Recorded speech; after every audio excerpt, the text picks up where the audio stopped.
that you've asked for. So spinning there in this vibrational reality is a full version of everything you want. All the money, all the bodily conditions, all the feelings in relationships that you want, all of the material objects, everything is queued up vibrationally. And don't scoff at that, because everything that is manifested, including your earth spinning in its orbit, spun in a vibrational reality first.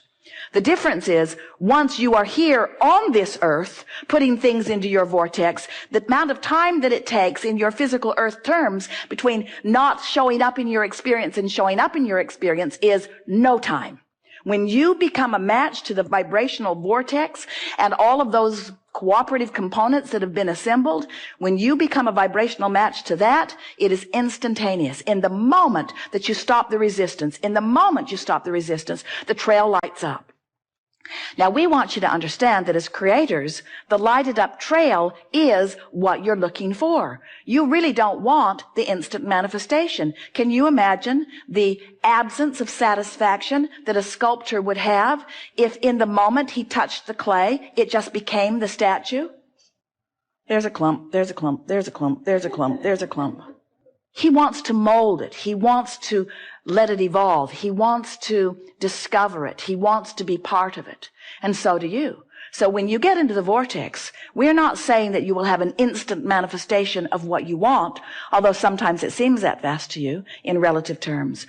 What we are saying is, when you get into the vortex, the trail lights up. Your feeling of empowerment ensues, and the details begin to unfold as you follow the path and let your creative mind take you blissfully on the path of becoming that you've set into motion even before you stepped foot into this physical body. Creating is so delicious, and it's what we all are. And you came into these bodies intending to sift through the contrast in order to discover more desire. Sometimes as physical beings, you think you're here to struggle your way to success, and we say that cannot be. You can struggle your way into asking. You can suffer your way into knowing that you don't want that and that you want something else. And it's an interesting thing, because when you know what you don't want, an equivalent, equal, counter desire is always born. So this vortex of creation that you have put into motion is filled with the culmination of what life has caused you to create in your asking as you sifted through contrast. Ooh, wasn't that beautifully said? This vortex is full of the vibrational equivalent of the asking that your physical experience has inspired through the sifting of the contrast that you've discovered along your way. You've created a vibrational reality that you hold ownership to, that stands in readiness for you, that waits for you eternally. We think you should get it now, however. We don't think that you should wait anymore.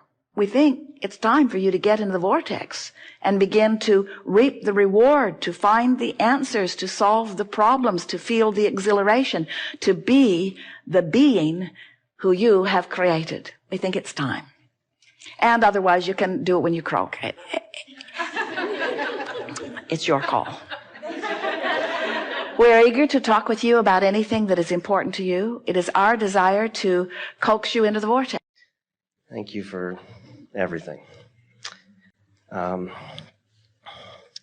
As my desires begin to manifest and unfold, I sometimes get anxiety.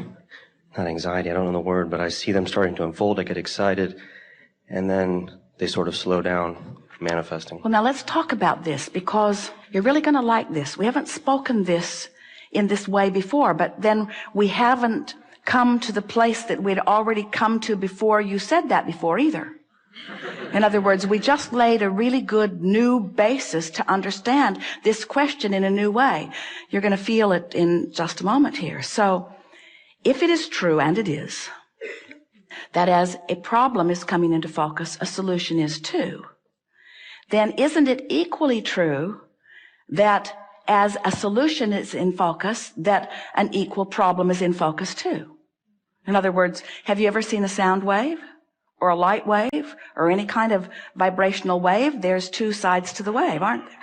In other words, the wave, it has an equivalent. It can be small and it can be large, but it's equivalent in either case. So when you knew what you didn't want and now you know what you do want, so life is moving forward. Now, maybe on another subject, you're more focused on the negative side of the wave than you are the positive side of the wave. So maybe you've tuned yourself negatively. Let's back up. Here'll be an easier way to hear it. You can't set your radio dial on 6:30 a.m. and hear what's being broadcast on 98.7 FM. Frequencies have to match up. The transmitter and the receiver have to be in sync. So let's say that you have several subjects that you are focused upon, and on one particular subject that you have wanted a lot about, you now have managed for a little bit of time to focus more inside the vortex. And so now things are moving along for you in a better way. But because you're not really yet completely at one with maintaining your inside the vortex vibration, occasionally you slip off into another vibration. And when you do, you now have access to the other side, the not good feeling side of that wave. Doesn't that make sense to you? A lot of times people say, I'm afraid to let myself want something because I will be so disappointed if it doesn't come. Well, what that is that's an awareness that I want that and I don't want the opposite of it. But the fact that I really, really, really want it means I really, really, really don't want the opposite of it. And frankly, I was happier when I sort of wanted it and sort of didn't want the opposite of it. When I sort of wanted it, then I could be sloppy in my thinking and it wasn't painful. But now I really want it. When I'm sloppy with my thinking, it's painful. And that's what makes people say, I'm waiting for the other shoe to drop. As if it has to go bad. I just know it's going to go bad. It always goes bad for me. And we say, it depends on where you're focused. The potential for wondrous or awful things is yours in every moment. And it all depends on where you've trained yourself. So now, think of different people you know, or different segments of society that you know, and think about what their waves are like. In other words, there are some people that don't let themselves dream big ever because they don't want the other side of it. And there are people who dream so big, who are sloppy in their thinking, that live really awful things. Isn't it remarkable how many really, really famous people at what seems to be the top of their game crash and burn so badly? And doesn't it make sense to you now that you understand the wave? So then you say, okay, I sort of get this. And I've decided not to be a deliberate creator after all. I'm going to play it safer. I'm just going to want a little. And we say, we should have told you sooner, but you now know too much. You can't go back. Life is parlaying you into fantastic things, you see. So what we're really talking about here is you got to focus. You got to focus, because what's coming to you is coming in response to your allowance. And here's the thing that makes what we just said to you interesting and funny, but different than the way we were playing with it. And here's what we mean by this. You've already played your hand.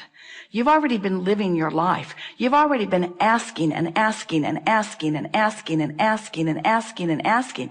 In other words, you've already put who you really are over here in this vortex of creation, and you really have no choice other than to get up to speed with who you are. So what you just said to us is, well, I've been letting myself get up to speed with who I am, but now I'm worried because I can't maintain it. And we say, you got to practice that. You'll crash and burn a few times, but all that'll do is make you more determined to focus until you'll reach the place where it will matter to you that you focus inside the vortex. Give us more. I don't have little desires. I have huge desires. Yes. And so I see them starting to happen. And Yes. then I have friends and family start calling me and how we're so excited, and can you give us an update? And I try to just stay away because I can feel their anxiety. Here's the thing. This will help you a lot. If anybody's having an anxiety, it's because they're looking for the manifestational evidence. And this is a really good idea for you to hold relative to where you're at. This is the precise piece that will soothe this for you. This vortex of creation, it's the vibrational foundation for all of the good that manifests. And when you have full view of it, that's when you feel utter faith, because that faith is knowledge in something not yet seen. And the reason you can't see it is because it's pre-manifested. But there is so much that is wonderful that is pre-manifested that you can feel. Did you get that? Now, for somebody outside the vortex, what they heard us just say was, you have to trust us, and we've just got a different version of the fairy tale for you. And so we can understand why from outside the vortex, skepticism and cynicism and pessimism would be something that you are feeling.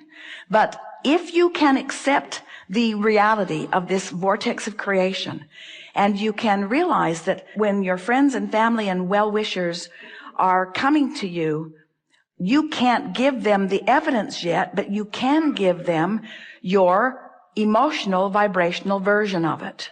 And so what they're reaching for from you is your feeling of elation, your feeling of optimism, your feeling of knowing.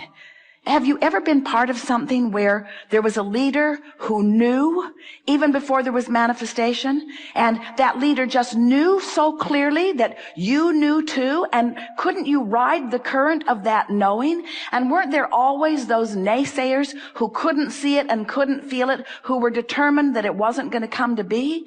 But because someone knew, and because you knew they knew, then you knew a little too?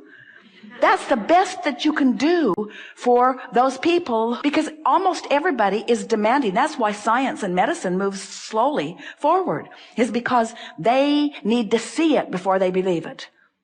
And that's backwards. You got to believe it before you can see it. You have to believe it in order to get in the vortex, and you've got to get in the vortex before you can see it, before you can rendezvous with the circumstances and events that are going to bring the manifestation of it about, you see.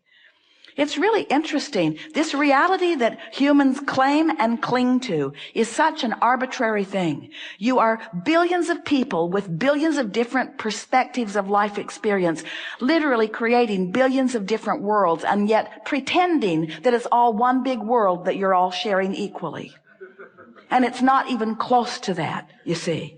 You are on these vibrational islands with law of attraction spinning on your individual vortices, giving you exactly what you are a vibrational match to.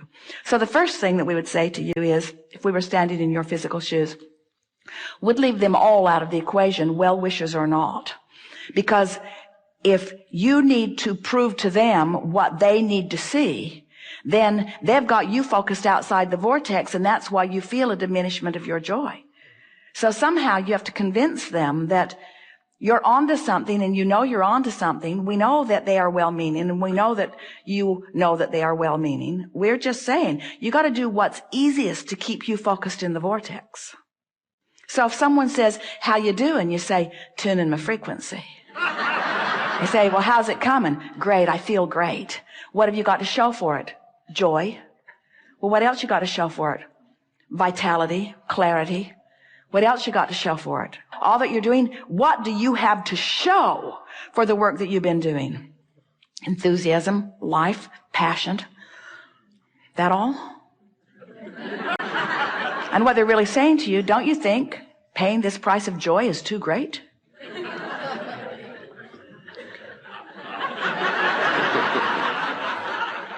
Someone might even say to you, well, you seem really, really happy, and you seem like you've got the world by the tail, but I don't see any evidence of well-being in your life. And you say, wait, everything I want is because I think in having it I will feel better. And now I found a way to feel better even before it comes. They say, yeah, that's what I'm saying. It hasn't come.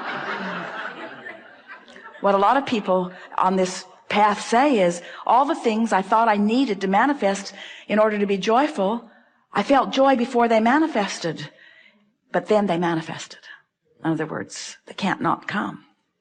Okay. Thank you very much.